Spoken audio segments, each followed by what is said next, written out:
Join the nation's top telecommunications leader, Cable Bahamas. Hear from our team as they share why this is the place for your next career move. Discover the future with us.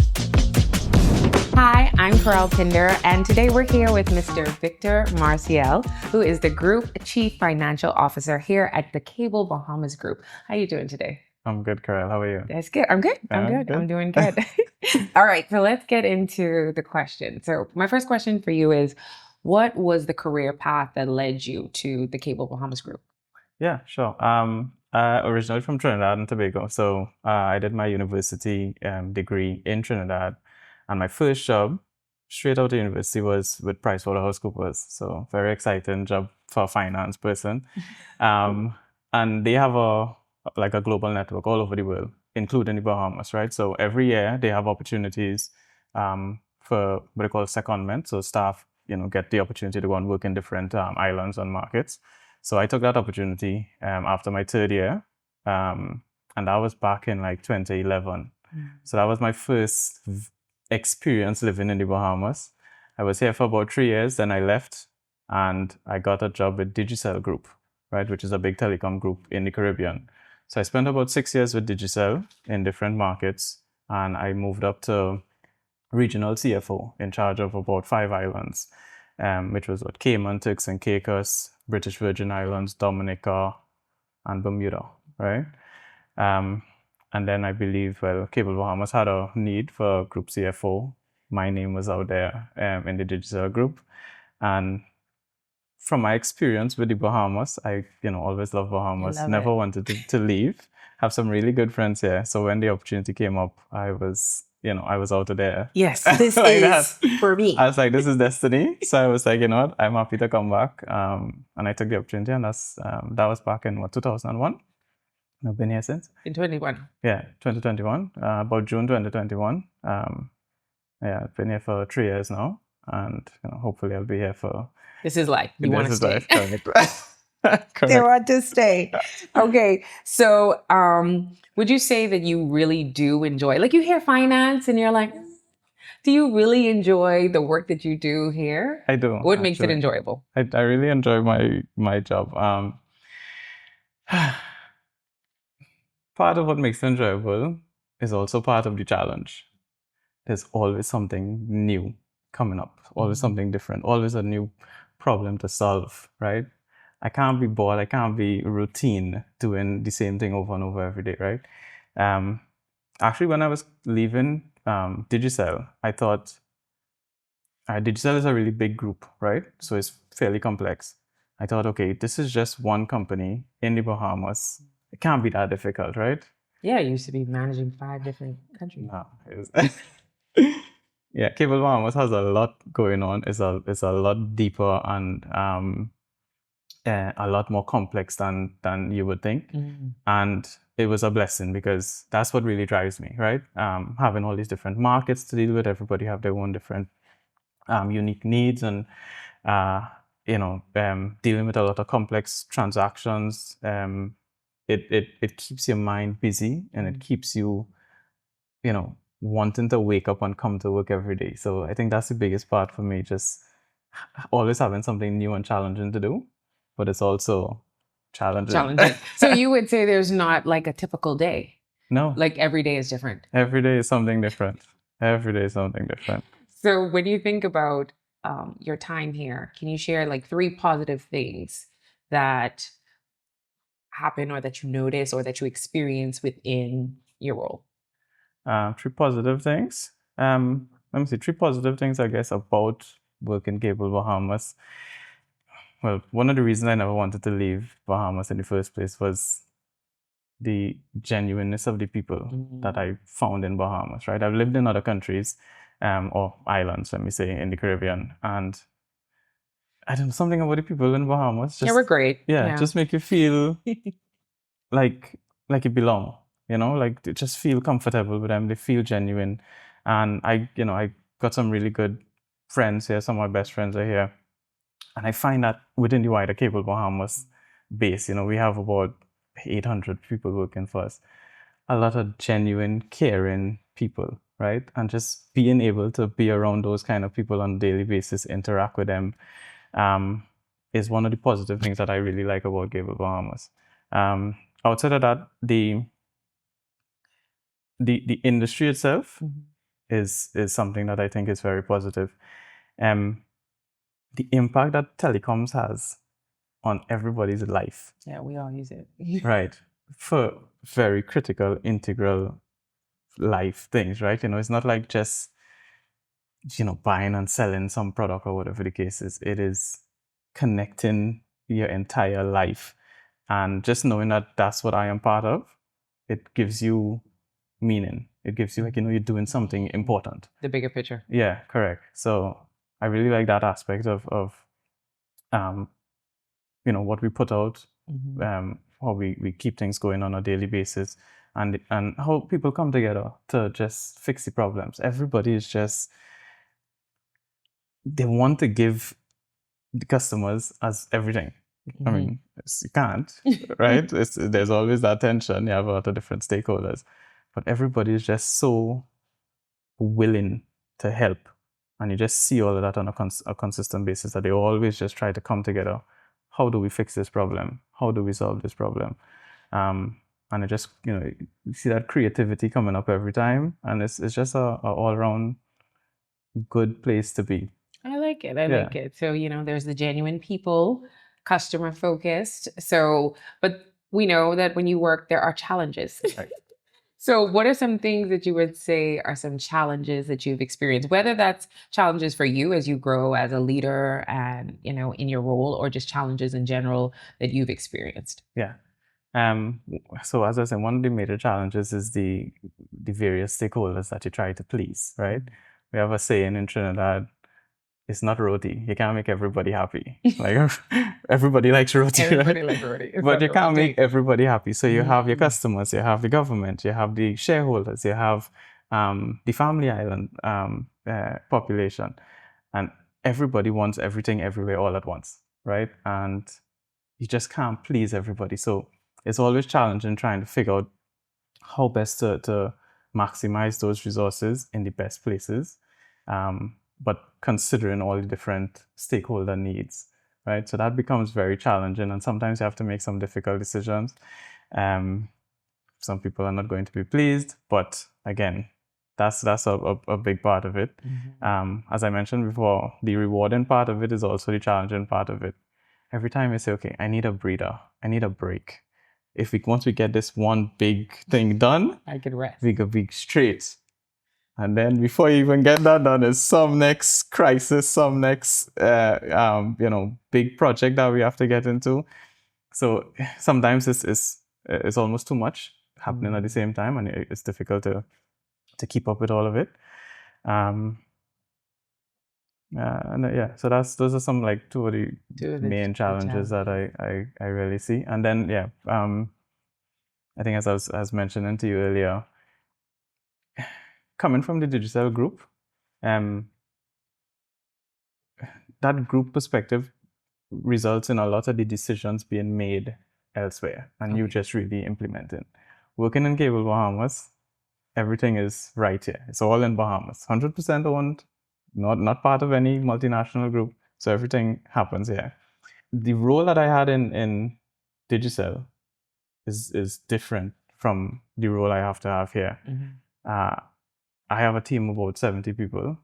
Before, I probably only had about 20 people, and we had a lot of shared services. So it was easier to get work done without having to lead too much and manage too much. Here, it's really about trying to coach people, teach people, train people. Telecoms is not telecoms is a very unique industry. So it's not like banking or whatever, or tourism or whatever the case is. It's a very unique industry with a lot of unique terms and jargon. So if you don't know, you don't know. So constantly having to train, teach, guide, coach, lead people to develop is something that I was not necessarily strong at. I didn't have to be strong at before. But with the amount of things that you have to accomplish, if I try to keep all of those things close to my chest, I'll never be successful. I'll never get everything done, or at least not get everything done as fast as it needs to be done. So one of the biggest challenges was really just kind of letting go, allowing people to trust in the team around me, learning how to coach them a little bit more, learning how to allow them to fail a little bit more, so that they develop.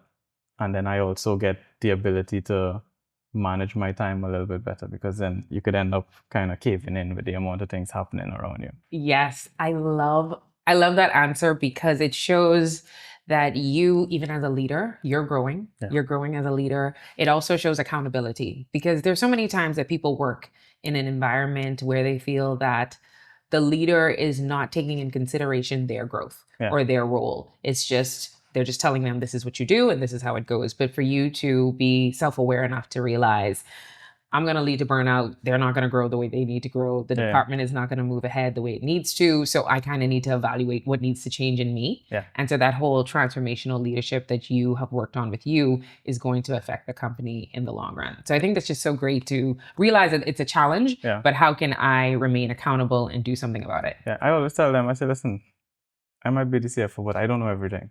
I don't have all the answers. So we work together. We all, grown people here, and we're part of a team, right? We all have our strong strengths, and we all have our weaknesses. So, the only way that we will be successful is if we all put our strengths together to combat our weaknesses, right? But yeah, I always accept that, listen, I have my weaknesses, and I guess the main thing is just to, as I say, acknowledge it and then try to work on it. So that's what I've been doing over the, past couple of, I would say maybe last 6 months, really trying to focus on that aspect of leadership, delegation, releasing things from under my control. Like Frozen, letting it go. Let it go. Let it go. Let it go. So what do you do? What do you do for work-life harmony? Now that over the last 6 months you've learned to try to let some things go, what does work-life harmony look like for you? Or have you found it yet? You're still trying to. Yeah, no, yeah. So I'm still going through that phase, but I think recently golf is something that I've started to pick up on. So even up to yesterday, I was playing golf. Not great at it, but it's something that I enjoy. It takes a lot of time, right? So you can't find 6-7 hours to play Is that golf. how long it takes? It takes about 6 hours for somebody as bad as me. Maybe somebody better might do it in 4. But yeah, it takes about 6 hours in the hot sun. So that's a big part of what I like to do now. And then traveling. Like one thing I told you I love about Bahamas is, where it's located, it's easy to just go somewhere, right? So even if you're bored of Nassau for whatever reason, it's easy to jump on a plane, go to the US, and the world opens up from there. And then, like in Trinidad, we have a small kind of touristy island called Tobago. It's like Nassau is Trinidad, and then you're surrounded by like 20 Tobagos. So anytime you're fed up, you just jump and go to the next island. Yeah. It's a completely different vibe. Every island has its own unique characteristics, so it feels refreshing to just go and come back. So traveling, I think, also helps me to kind of balance that off. I love that. Yeah. Okay. So for you, can you think of your fondest memory of, you've been here for a few years, from 2021. Mm-hmm. So when you think back, what is a memory that you're like, good times? Yeah, I would say, I thought about that, I would say it was my team annual all finance staff get together. We had a all staff get together at Waterloo. We brought all the staff, we even brought the staff from Grand Bahama, from wherever else, flew them in. And knowing how hard we work and the effort that we put in, to see everybody just kind of relaxed and just having a good time, just chatting around, just being free. You could just see it on their faces that they were just like, we needed this. Yeah. So, I kind of just stood back and just kind of watched them for a little while. And it was really encouraging to see, all right, this is my team. And look at the smiles on their faces. Look at how happy they are. I need to really do better for them. So that was a really encouraging moment, and it was fun. Like, it was just a fun day that we had. So like I said, that was one of my. I mean, we had a lot of good memories, I would say, from executives, staff events, customer events. But that one really stood out to me, as it was kind of the first time we brought everybody together. You know, there were some people there who I didn't even know, and they're on my team, and I didn't even know their names, or their faces. So it was really good to just get to meet all of them, get to know all of them, get to know them better, and just really have just a good time, just hanging out. Yeah, and that's good because, like you said, it makes you feel more cohesive, like a family, and then all of us are working towards that common goal. Yeah. So, being in finance as the chief financial officer, you're in the technology world. Things are changing rapidly. Consumer buying habits change a lot. How do you plan financially for a company that's trying to grow when millennials, Gen Z, as each generation, the consumer buying habits change? So, how do you financially plan when that's something that Yeah, I guess the good thing is, while telecoms itself is a unique industry, telecoms itself is not unique. So we have a lot of experience globally to kind of feed off of. The trends happen outside first, Okay, and yeah, then that's they true. come home. That's true. So you could almost see what's coming down the pipeline. So long as you keep up to date and you keep doing your research and you keep interacting, you kind of already know what's coming, right? Got it. Okay. You know, Starlink is coming. You know, this technology might be coming in the next 5-10 years or whatever the case is. Just my approach generally is to just be as conservative as possible, right? I don't like to be too aggressive when I'm planning, because in my experience, if there are 10 positive things that could happen, there's probably 100 negative things that will happen, right? So I always really just err on that conservative side when it comes to planning. But yeah, there's a lot of different factors you have to consider when you're planning what the government might do, what the regulator might do, the new technologies, as they say, that are coming up, how people will react to that. So trying to capture all of those different elements and put them into a plan that you could then share with the board of directors, share with your CEOs, share with your stakeholders, is always difficult. So I really just try to err on the conservative side, because I just, from my experience, the challenging pieces generally come through, less so than the positive elements. You have to really work hard to capture those positive elements, and some of those things are just outside of your control. You know, so you control what you could control, Right. and you just kind of manage the things that you can't. You know. Yeah. No, that's good insight because, like, they say if the U.S. sneezes, the Bahamas catches a cold. Correct. Like, we're close. But like you said, that they happen abroad first. So it's Yeah. kind of like Yeah, that you see insight it of coming. this is coming. And so Yeah. we have to be aware. We have to be conservative. We have to think about that. Yeah. So this is my final question. What would you say if someone was considering being employed with Cable Bahamas? Is this about, the work life of how it is to work there, the community, the culture? How would you describe it as a place that they may want to work or why they would want to work there? Yeah, I would say, listen, if you want somewhere that, if you want to work somewhere where you're held accountable for what you do, but you're also rewarded for what it is you do, Cable Bahamas would be a good place to work. We have this overarching culture where we just really want to help, sometimes too much, right? So if you like helping and you like being part of a company that has such a pivotal role in the Bahamas, and you really want to feel like you're part of doing something important, and that your role matters, that your job matters, Cable Bahamas and telecoms on a larger scale is a good place to be, right? Yeah, I don't know what else I'd say. No, that's good. No, I didn't know if you wanted to share more. No, but the reason why I like that response is because it holds people accountable. Yeah, It yeah. adds a level of responsibility. It's not just like, it's not for everyone. Yeah. If you don't want to be held accountable, if you don't want to, contribute to the overall mission, Then no. or, those are things you need to think about, because if you come in, you will Yeah. be held accountable, and you need to have a heart to help. So I like that you said that's an aspect of it. Yeah, it's such a fast-paced environment.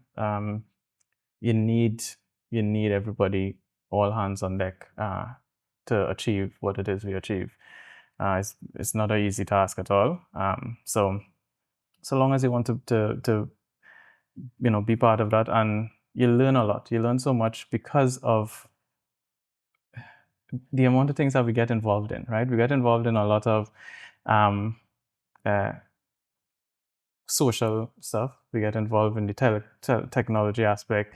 We get involved in a lot of financial pieces. If you come to my finance department, you will learn a lot of stuff, right? From all the different accounting standards, financing elements, forecasting. Like, there's a lot of financial, almost everything financial you could think about, you learn or you experience in Cable Bahamas.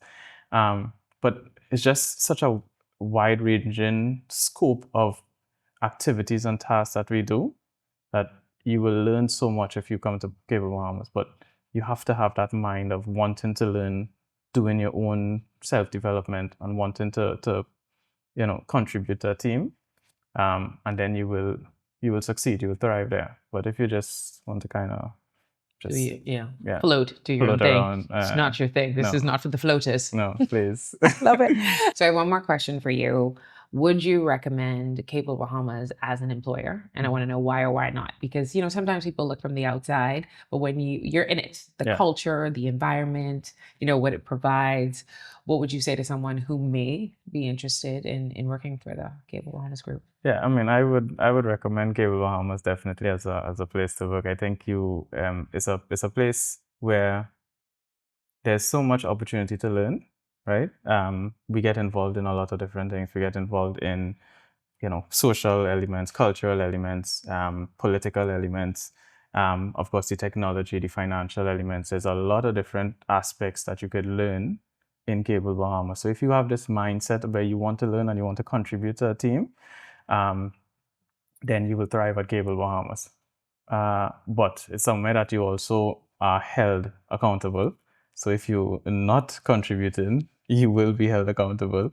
And yeah, once you have that drive to participate, contribute, and you understand what it is we deliver and what it is we produce for Bahamas, and you really understand how your work impacts the Bahamas, then it's a fulfilling job, right? It's a fulfilling job. And yeah, I will recommend anybody. I think it's probably one of the best places to work in the Bahamas. I love it. And I love that you mentioned that you would learn, because even having a conversation with you before we started the interview, and you were telling me about the special, requirement that you had, a certification that you have that got you to the Bahamas. Like, I never even knew about it. Yeah.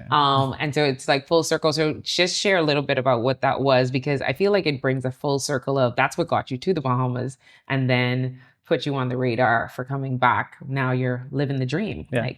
So yeah, you find most of the Caribbean countries, their financials are produced under what they call international financial reporting standards. So like in Trinidad, there's a lot of schools and stuff set up to do ACCA, which teaches you international financial reporting standards. In Bahamas, a lot of the accounting students, they do US GAAP, which is through their CPA, right? So you find that a lot of the accounting firms, they then draw from the other Caribbean islands, especially Trinidad, and even globally, other countries globally as well, to get persons with that ACCA qualification, because then they have that experience to prepare financial statements in accordance with IFRS. So you find out a lot of the guys who do CPA, US GAAP and IFRS are similar, but it's not the same.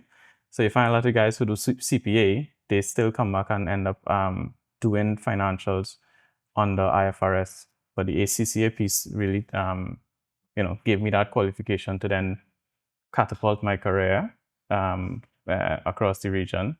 And that helped me to be where I am today. Be where you are today. Correct. Well, I just want to say thank you so much. This was such a great conversation to learn more about what you do in the finance area and what you do at Cable Bahamas. Yeah, it was my pleasure. Thank you for having me. Thanks.